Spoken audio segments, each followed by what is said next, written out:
Welcome to the Life Junkie podcast.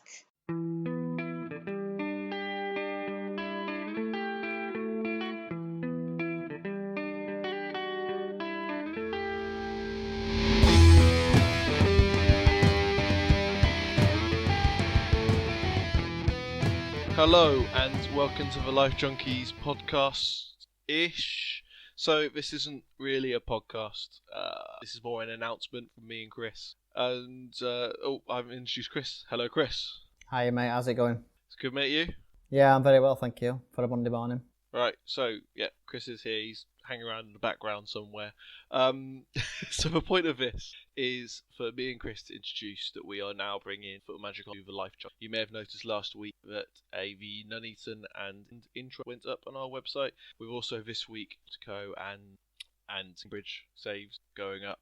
They'll rotate. We've got an FM 18 day and FM 19 day, so those saves will rotate as it goes through. And Chris's Nautico/Nuneaton blog will pretty much take us through to FM 21.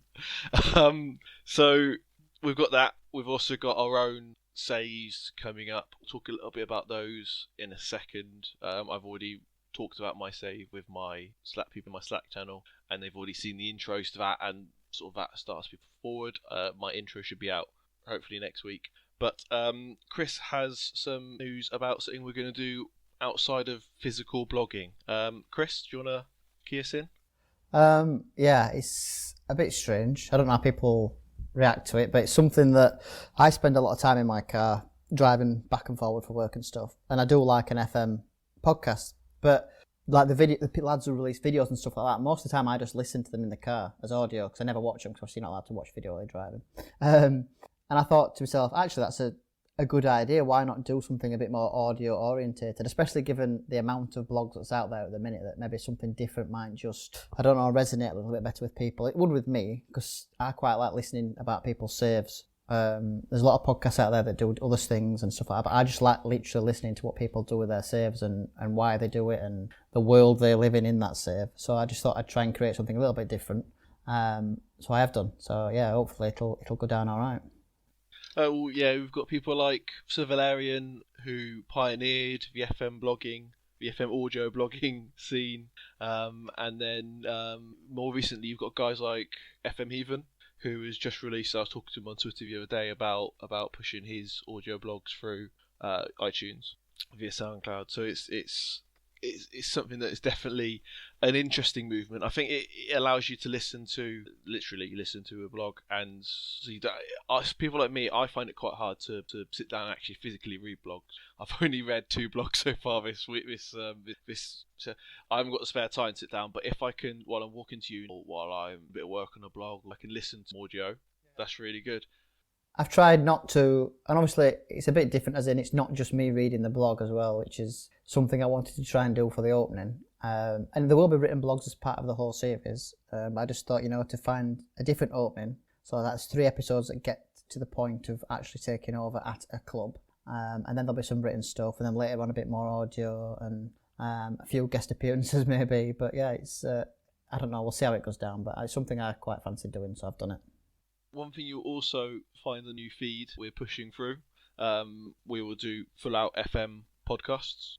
So next week I'll be reposting the podcast I did with Mike According to FM and Tony FM Grasshopper. Never heard of either of them. I gave them some form of minor fame, and they've sort of gone back into obscurity. But me and Chris, we will be later this week on the main podcast. You will find us talking about Survivor Series, previewing that, and then doing that next week. But the week after that, on both this feed and the podcast and the FM feed, will be me and Chris talking about FM, and we reveal a little bit more details about our saves. Chris is being very cagey. He's going to continue to be very cagey for this little recording session. I can be a bit more open, but I will then have a physical blog behind me, maybe 2, that I can talk about results and stuff like that, and where I'm going with it. And then we will hopefully try and get other creators or other FM players on for interviews and talk to them a little bit. This isn't going to be This isn't the new Borough and Brazier or One More Match. We're not trying to emulate other people. We're not trying to be a full-time FM podcast.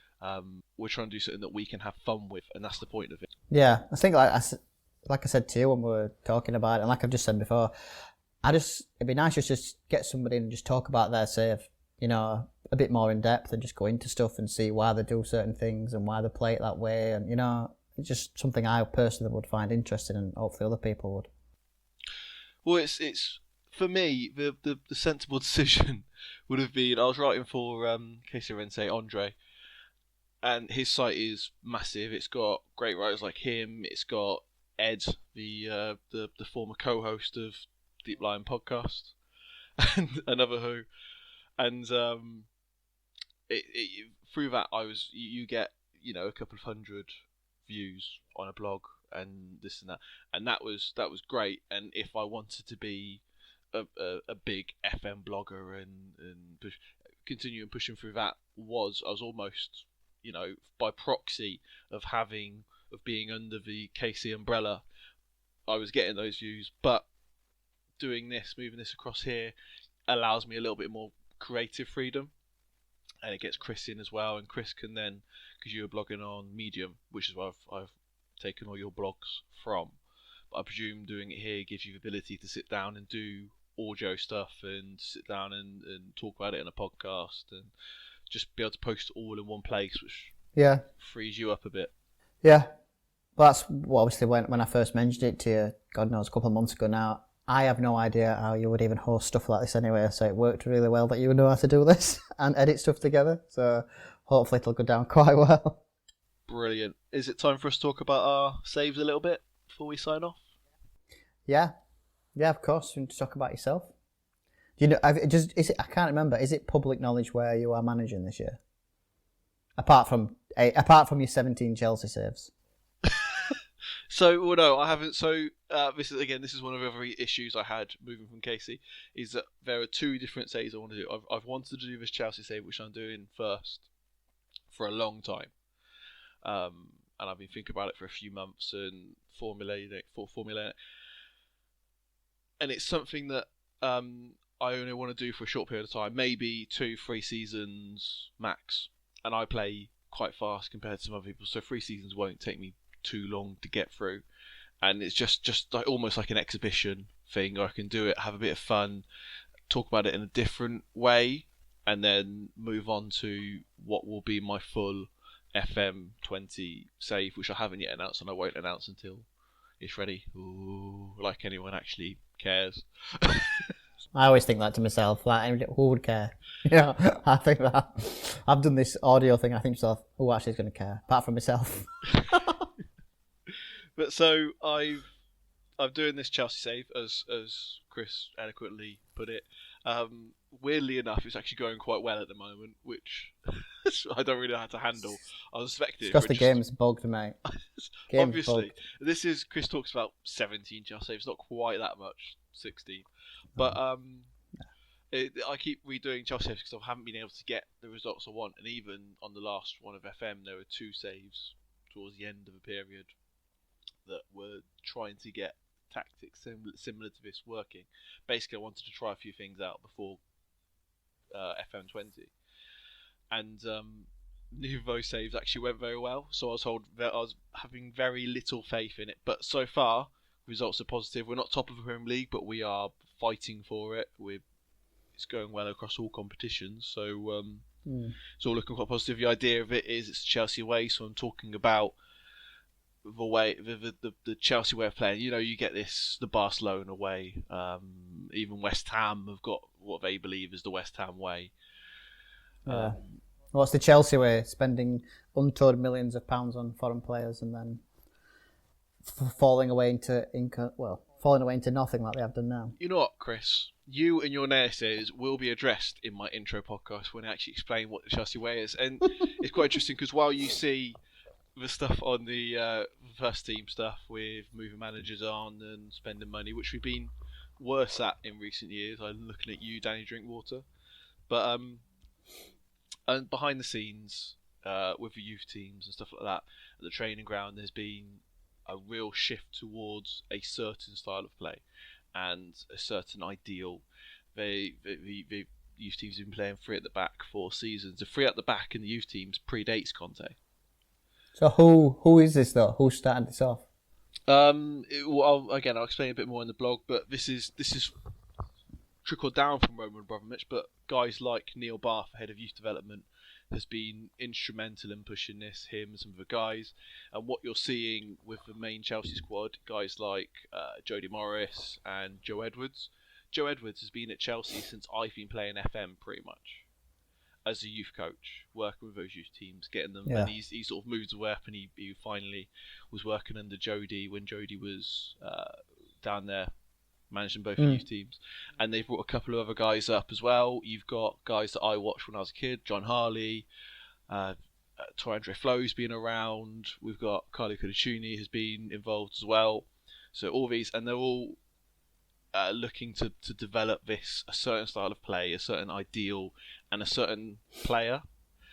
And they've been very instrumental in Chelsea. They've been trying to bring in schools for the young players, so they're not going to your regular school as a star and they're getting that big head because all the classmates are looking up to them and think they're brilliant because they're playing for Chelsea under 15s or whatever.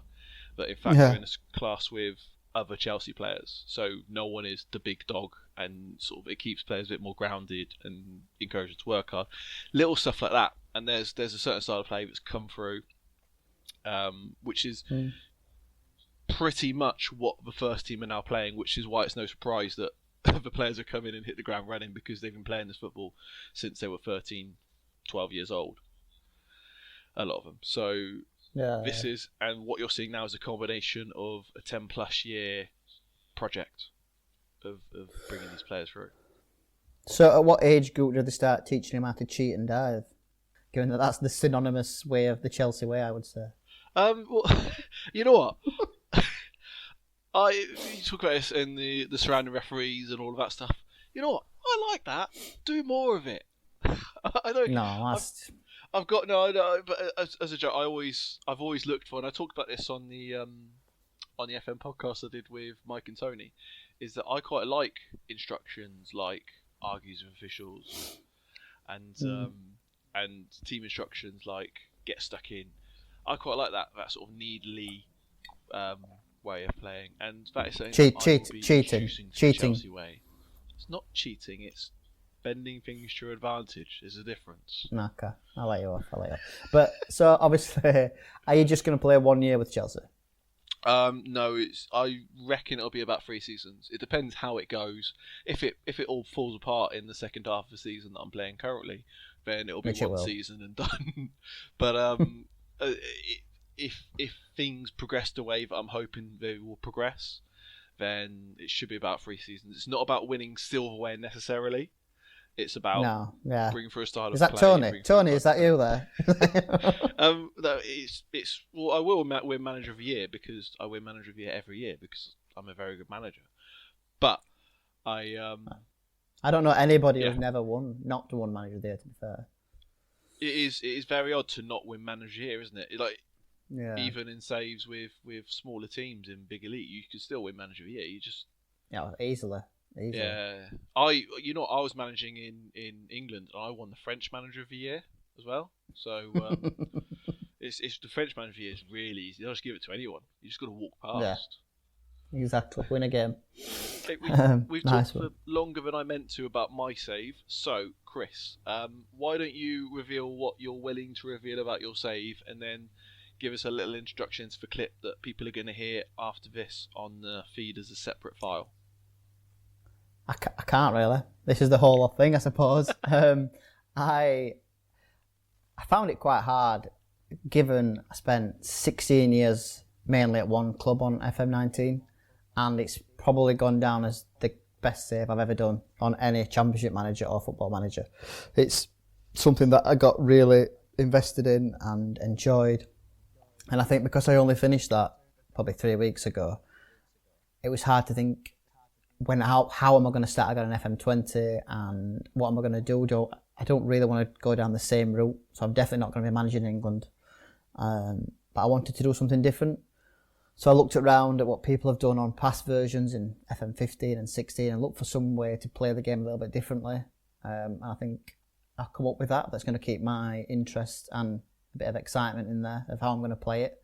I don't know how successful it'll be. The place I'm going I've never been to before. It's a cool place. I didn't know anything about it. I've researched it and some of the stories from there are incredible.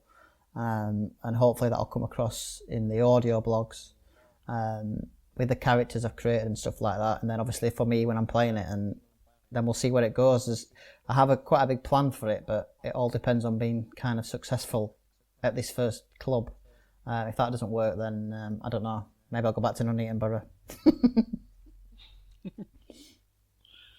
Right, so the next clip you hear, so if you are listen to us on your podcast provider, then the next clip should be queued up after this. So if you just leave it on or skip to the next one or whatever, you'll get it on. If you're listening to us on YouTube, then the new clip will be in the one of the boxes that pops up on the screen. So click on that and listen to it and let me and Chris know what you think. Chris is obviously quite proud of it, if a little shy. I really like it. I've listened to it already. I think it's really good. So give us your feedback and let us know. And thanks for listening, guys. Yeah, cool. That's everything. Cheers, mate.